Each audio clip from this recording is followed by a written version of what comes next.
Assalamualaikum warahmatullahi wabarakatuh. Perkenalkan, nama saya Nabila Aristia Pranata. Pada kesempatan kali ini saya akan menjelaskan tentang konsep religiusitas. Pada kali ini saya akan menjelaskan beberapa konsep dan teori religiusitas yang banyak digunakan untuk penelitian psikologi agama. Yang pertama yaitu ada konsep religiusitas menurut Glock dan Stark. Menurut Glock dan Stark, ada 5 aspek atau dimensi dari religiusitas. Yang pertama, ada religious belief, atau dimensi keyakinan, yaitu tingkatan sejauh mana seseorang menerima hal-hal yang dogmatik dalam agamanya. Misalnya, dalam agama Islam, dimensi keyakinan ini tercakup dalam rukun iman, yang terdiri dari iman kepada Allah, iman kepada malaikat Allah, iman kepada Rasul Allah, iman kepada kitab-kitab Allah, iman kepada hari kiamat, dan iman kepada takdir. Lalu yang kedua, ada religious practice, yaitu tingkatan sejauh mana seseorang mengerjakan kewajiban-kewajiban ritual dalam agamanya. Dalam agama Islam, dimensi ini dikenal dengan rukun Islam, yaitu mengucapkan kalimat syahadah, melaksanakan sholat, membayar zakat, melaksanakan puasa bulan Ramadan, dan menjalankan haji bagi yang mampu. Lalu yang ketiga, religious feeling atau dimensi pengalaman dan penghayatan beragama, yaitu perasaan-perasaan atau pengalaman-pengalaman keagamaan yang pernah dialami dan dirasakan pada seseorang. Misalnya merasa dekat dengan Tuhan, merasa takut berbuat dosa, atau merasa doa yang dikabulkan, diselamatkan Tuhan, dan sebagainya. Di dalam agama Islam, aspek ini banyak dibicarakan dalam ilmu tasawuf yang dikenal dengan aspek ihsan. Selanjutnya yaitu religious knowledge atau dimensi pengetahuan, yaitu seberapa jauh seseorang mengetahui tentang ajaran-ajaran agamanya, terutama yang ada di dalam kitab suci maupun yang lainnya. Dimensi ini bisa disebut juga sebagai dimensi ilmu. Di dalam agama Islam, dimensi ini termasuk dalam pengetahuan tentang ilmu fikih, ilmu tauhid, dan ilmu tasawuf. Yang terakhir yaitu religious effect, yaitu dimensi yang mengukur sejauh mana perilaku seseorang dimotivasi oleh ajaran agamanya di dalam kehidupan sosial. Misalnya, apakah dia mengunjungi tetangganya yang sakit, menolong orang yang kesulitan, mendermakan harta, dan sebagainya. Dimensi ini bisa disebut juga sebagai dimensi amal. Konsep religiusitas dari Glock dan Stark memang sejauh ini merupakan konsep yang paling banyak digunakan dalam penelitian psikologi agama di Indonesia. Namun sebenarnya ini bukan merupakan satu-satunya konsep religiusitas. Beberapa tokoh mengemukakan teori keberagamaan secara terpisah. Selanjutnya, saya akan menjelaskan tentang konsep religiusitas William James. William James adalah salah satu tokoh terkemuka dalam psikologi Amerika di awal abad 20. Dia sering disebut sebagai Bapak Psikologi Amerika. Salah satu teorinya yang terkenal adalah teori munculnya emosi dari James Lange yang mengatakan bahwa seseorang mengalami emosi tertentu karena perilaku tertentu. Misalnya orang melihat harimau akan lari pontang-panting terlebih dahulu untuk menyelamatkan diri, baru muncul perasaan takut. Dalam bidang psikologi agama, William James menulis buku yang sangat fenomenal, yaitu The Varieties of Religious Experience. Di dalam buku yang merupakan kumpulan kuliah ini, James membagi ada 2 tipe keberagamaan, yaitu the healthy-minded dan the sick soul. Kedua tipe ini pada dasarnya merupakan predisposisi kepribadian seseorang untuk melihat dunia sesuai dengan persepsi mereka, sehingga akan berpengaruh terhadap cara pandang keberagamaan mereka. Orang yang memiliki the healthy-minded atau jiwa yang sehat, secara kognitif mereka cenderung melihat segala sesuatu di sekitarnya sebagai sesuatu yang baik dan selalu optimis melihat masa depan. Jika menghadapi sesuatu permasalahan dalam kehidupan, dia selalu melihat sisi positif dari masalah itu sebagai pengayaan dan kematangan jiwa mereka. serta senantiasa mempunyai harapan bahwa Tuhan akan memberikan pertolongan melalui jalan yang tidak pernah diperkirakan sebelumnya. Lalu, orang yang memiliki tipe beragama the sick soul atau jiwa yang sakit, secara kognitif mereka lebih mengembangkan sikap pesimis, yaitu selalu melihat sisi negatif dalam memandang segala sesuatu. Jika menghadapi suatu masalah, dia akan memandang hal itu sebagai balasan dari dosanya yang telah dilaksanakan. Akibatnya, secara emosional, dia akan didominasi oleh rasa sedih, merasa penuh dosa yang tidak terampuni. Mereka menggambarkan sosok Tuhan dari sisi yang memberi hukuman yang keras balasannya, tapi tidak melihat bahwa Tuhan juga memiliki kasih dan ampunan yang besar. Secara pribadi, mereka lebih bersifat introvert dan pandangan teologis mereka bersifat tertutup. Tipe beragama dalam teori William James kemungkinan ada kaitannya dengan latar belakang kehidupan masing-masing individu. Orang yang berkembang dalam lingkup kehidupan beragama yang sehat akan mempengaruhi kepribadian yang sehat, dan selanjutnya individu tersebut akan mengembangkan tipe healthy mind. Sebaliknya, tipe beragama the sick soul kemungkinan besar memiliki latar belakang kehidupan keagamaan atau kepribadian yang tidak sehat. Mereka memiliki konflik batin yang tidak terselesaikan yang mempengaruhi kehidupan mereka secara tidak sadar, sehingga mereka bersikap pesimis dan melihat sisi negatif dari kehidupan beragama. Lalu selanjutnya ada konsep orientasi religius menurut Gordon Allport.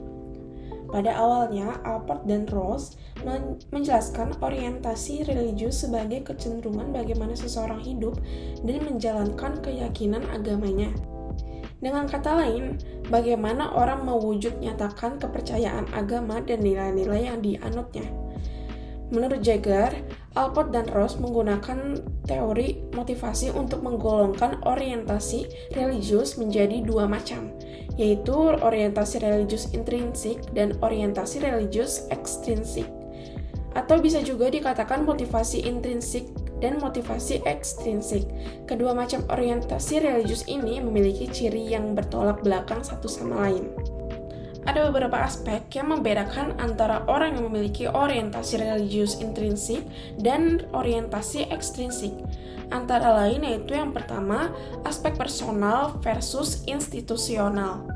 Orang yang memiliki kecenderungan orientasi religius intrinsik meyakini secara mendalam dan personal nilai-nilai ajaran agama sebagai hal yang vital dan berusaha menghayati agama dalam kehidupan sehari-hari secara pribadi.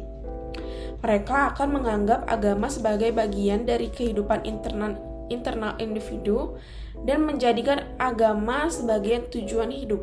Agama bagi mereka adalah suatu kebutuhan. Sebaliknya, orang yang memiliki kecenderungan orientasi religius intrinsik lebih menekankan agama dalam aspek formal dan institusional. Mereka lebih menekankan kaitannya dengan keanggotaan dalam kelompok sosial. Artinya, ketika dia orang Islam, maka yang ditekankan adalah bagaimana menjadi anggota kelompok agama Islam yang berbeda dengan kelompok agama lain. Namun, penghayatan dan pengamalan keislamannya masih sangat diragukan. Dalam kehidupan sehari-hari, mereka dikenal sebagai orang Islam KTP. Mereka beragama hanya sebatas kartu identitas semata. Lalu selanjutnya ada aspek unselfish versus selfish. Orang yang memiliki orientasi intrinsik cenderung tidak bersifat egoistis atau unselfish. Mereka berusaha mentransendensikan kebutuhan-kebutuhan pribadinya. Artinya, dalam menjalankan agama, mereka tidak dimotivasi oleh kepentingan pribadi, tetapi murni karena dia menjalankan perintah agama. Individu ini ketika melaksanakan suatu ajaran agama mengkonsentrasikan pada kepentingan agama, bukan untuk kepentingan pribadi. Sementara itu, orang yang memiliki kecenderungan ekstrinsik cenderung egoistis atau selfish. Seluruh perilakunya berpusat pada diri sendiri, yaitu untuk pemuasan diri sendiri dan untuk kepentingan pribadi. Ketika menjalankan suatu kebaikan, misalnya menolong orang lain, maka mereka cenderung kurang ikhlas dan punya motif supaya dikenal orang sebagai orang yang baik. Selanjutnya yaitu terintegrasi versus terpisah dengan keseluruhan kehidupan. Bagi orang yang memiliki orientasi religius intrinsik, agama dapat terintegrasi secara utuh dengan seluruh aspek kehidupan. Mereka berusaha untuk menginternalisasikan ajaran agamanya secara penuh. Mereka memiliki kesetiaan dan komitmen serta menjalani praktek peribadatan. Bahkan agama merupakan aspek sentral dalam kehidupan mereka. Agama menjadi motif dasar yang mengintegrasikan dan menyatukan seluruh aspek kehidupan. Artinya, ketika mereka menjalankan aktivitas sosial, ekonomi, atau politik, maka semuanya dilandasi oleh agama. Dengan demikian, agama menjadi faktor pemandu dalam kehidupan mereka. Sebaliknya, orang yang memiliki orientasi religius ekstrinsik memposisikan agama di bagian perifer dari kehidupannya. Agama hanya bagian kecil dari berbagai aspek dalam kehidupannya. Agama bagi mereka merupakan masalah yang ada di luar pribadinya dan tidak menyatu dengan kehidupannya. Agama tidak mempengaruhi cara berpikir dan cara berperilaku mereka. Ada motif-motif lain seperti kebutuhan pribadi, ekonomi, sosial, atau politik dalam mereka menjalankan kehidupan beragama. Lalu ada penghayatan total versus penghayatan dangkal.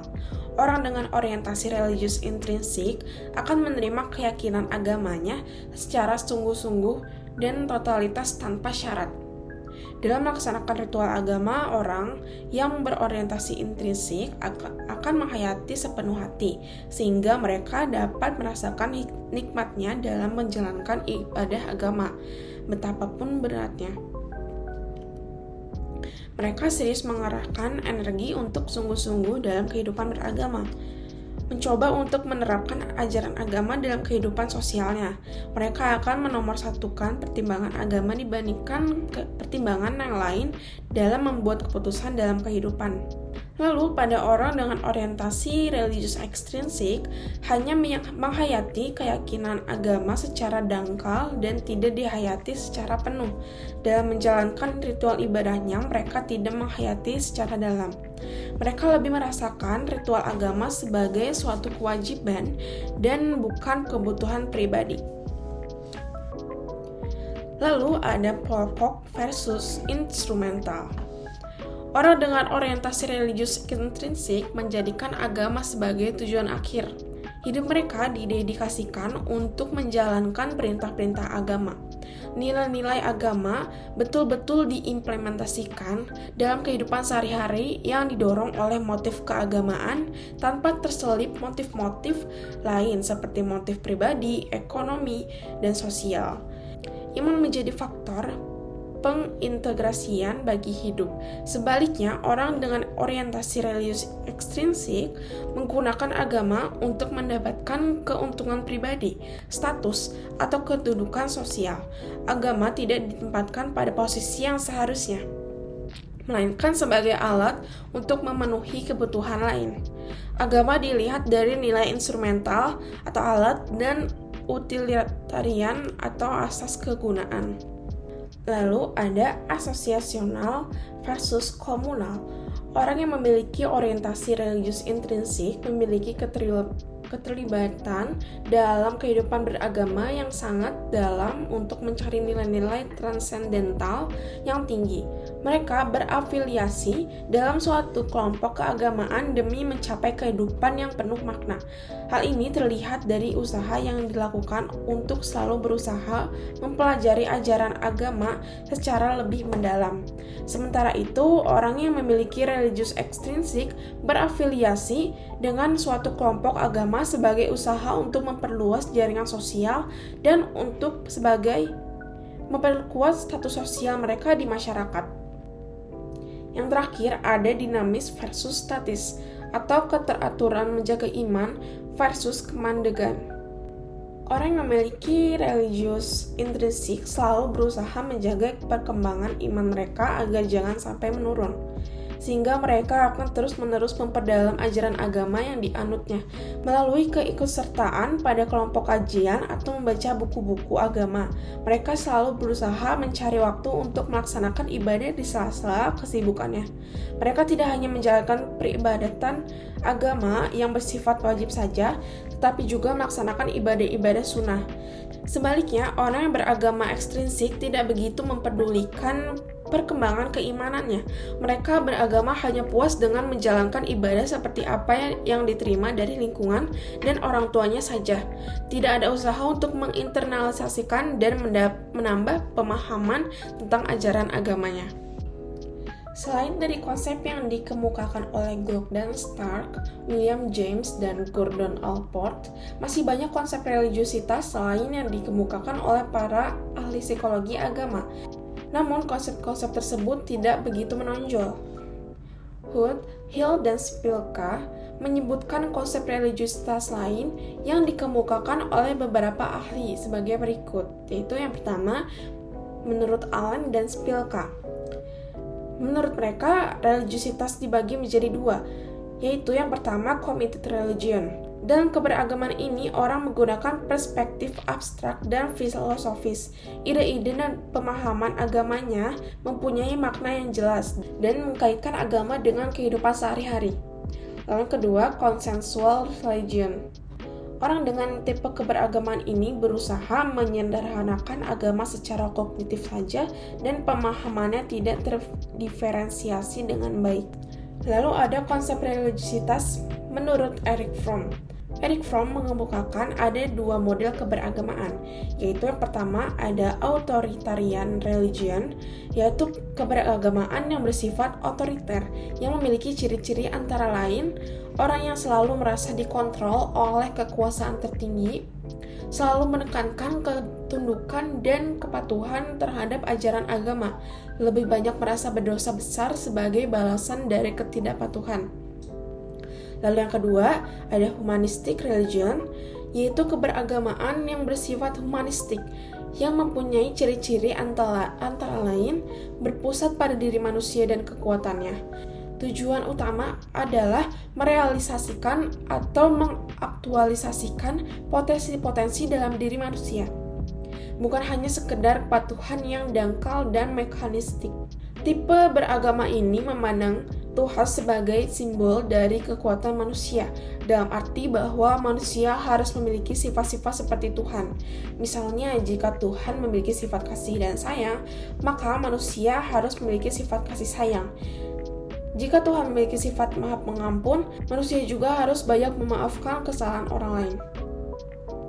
Lalu ada konsep religiusitas Richard Lansky. Dia membagi religiusitas menjadi dua tipe, yaitu doctrinal orthodoxy, yaitu religiusitas yang menekankan pada pemahaman dan pelaksanaan doktrin agama yang tertulis. Selanjutnya ada devotionalism, yaitu keberagamaan yang menekankan pada pentingnya hubungan dengan antara manusia dengan Tuhan yang bersifat pribadi. Yang terakhir ada konsep religiusitas Walter Houston Clark. Clark mengemukakan ada 3 bentuk perilaku beragama, yaitu yang pertama ada primary religious behavior, yaitu perilaku beragama yang didasari oleh pengalaman batin yang otentik atau pengalaman langsung tentang Tuhan. Di sini individu berusaha mengharmonisasikan antara hidupnya dengan Tuhan. Yang kedua, secondary religious behavior, yaitu perilaku beragama yang kemungkinan mempunyai sumber pengalaman primer tetapi menekankan rutinitas dan pelaksanaan kewajiban agama dengan penghayatan yang kurang utuh. Yang terakhir, yang ketiga, tertiary religious behavior, yaitu perilaku beragama yang sangat menekankan rutinitas dan ritualistik semata tanpa ada penghayatan secara pribadi. Di sini orang lebih banyak berorientasi pada otoritas orang lain maupun lembaga agama. Sekian penjelasan dari saya mengenai konsep religiusitas menurut beberapa ahli. Semoga penjelasan dari saya kali ini bermanfaat untuk kita semua. Wassalamualaikum warahmatullahi wabarakatuh.